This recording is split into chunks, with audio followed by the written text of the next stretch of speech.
You are currently looking at some storm footage taken by videographer James Reynolds out of Okinawa yesterday, where he wrote out Typhoon Bolaven as it blew overhead here. Actually, this storm footage has been featured on CNN numerous times.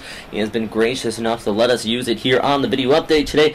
But if you want to check out his full video, please click the annotation. You can see that there at his channel. But over the past 24 hours here in Okinawa, you see that rain coming down sideways up to 259 millimeters has been recorded. Wind gusts recorded were up to 80 knots, but it does look like in the right front quadrant of this storm where it moved overhead, wind gusts may have been higher because of the fact there's a limited amount of recording stations here. But this is where the current storm is currently at, moving away from Okinawa. This is what I'm talking about. Where it did make landfall yesterday was right in this area, the right front quadrant coming on shore, and this entire area right up there has a limited amount of sufficient recording stations to really get those higher wind gusts due to those core winds. So winds probably were topping upwards of 100 to 120 knots. Unfortunately, the amount of population, actually fortunately I should say, the mass amount of population in Okinawa is really down here towards the south, with those core winds off here towards the north. So with that said,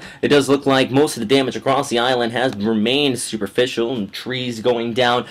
Plenty of power outages, but nothing that could be fixed in a course over several days. And as I've said in the past, much of the southern Japanese islands is exceptionally battle-hardened out with typhoons, so really the amount of structural damages is limited here despite the amount of heavy rains. Actually, some rain totals up in Kagoshima prefecture, a little bit farther off here towards the north in southern Kyushu.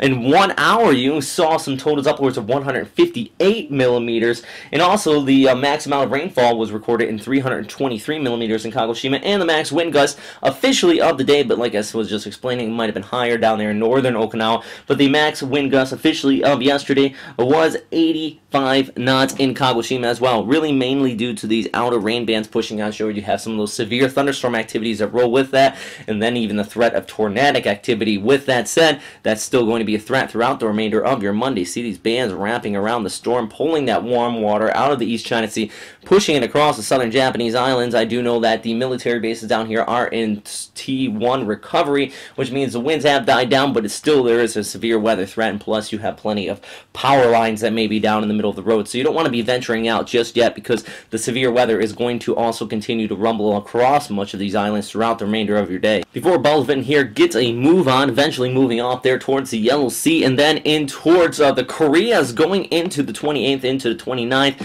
likely making a landfall just north of Seoul here around North Korea as well. You're going to be seeing some gusty winds out of this.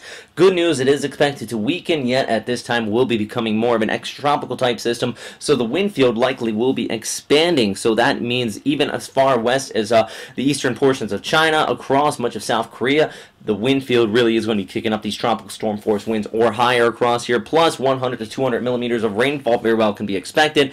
In a lot of these areas, flooding and landslides are going to be high in risk as that storm continues to push off there towards the north. Moving on shore, fairly confident with this track though, as it is running along the western periphery of the subtropical high located over much of Honshu, which is spelling actually for some exceptionally warm weather across much of Tokyo. I know I went for a run this morning, and I think I did get rather sunburnt after going out there, as the heat is climbing all the way up into about the mid-30s here due to this high pressure. Well, that is a big bully high. It is keeping the storm off there towards the west, and it is going to track on that northwesterly progression around that subtropical high, basically following this overall background flow off there towards the north.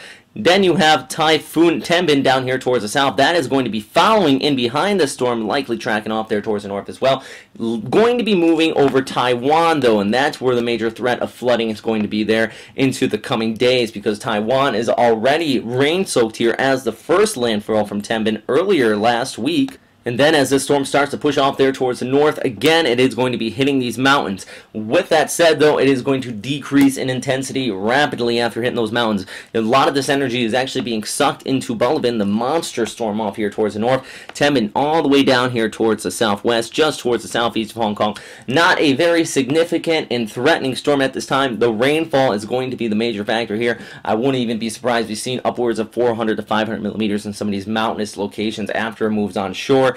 that could trigger some landslides here across the southern portions of Taiwan. Always remember, Taiwan, especially here south of Taipei, all the way down towards the south, that is a very significant mountain range, and any rain showers that hit on shore here get squeezed out like a sponge and really cause drastic flooding.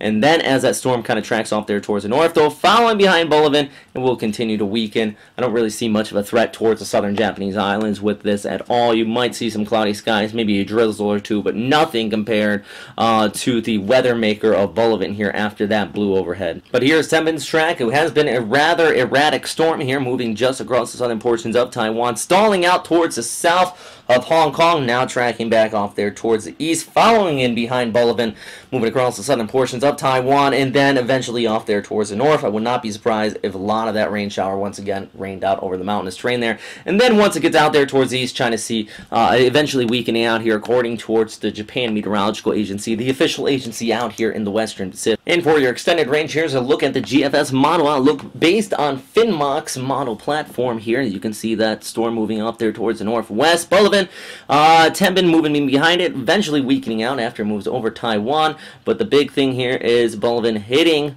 North Korea. I do think this could be really, once again, as I mentioned earlier in the update, very disastrous. So definitely going to be watching this very closely as it approaches the Korean peninsula there in northeastern China. If you remember, actually about a month ago, Beijing, just there towards the west, was absolutely devastated by floods. So it does show this infrastructure here can be prone to flooding there in northeastern China. So we're going to be watching this very closely. But let's look out into the extended range.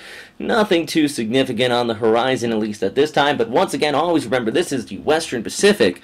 And storms really can just blow up in a matter of hours to days as these convection bursts really just kind of flare up out here. But that is all for right now, everybody. Thanks again for watching here at westernpacificweather.com. If you have any questions, comments, or suggestions, please post them in the comment box below. Always appreciate the feedback. Also, you can follow us on Facebook and Twitter at Western Pacific Weather, or follow me on Facebook and Twitter at Robert Speta. Also been putting those posts out throughout the day here in the coming days on this information of these storms. And also, don't forget, you can watch me on NHK World this evening. I will be getting weathercasts and weather updates 20 minutes after the hour there on live TV, so please do go and check that out.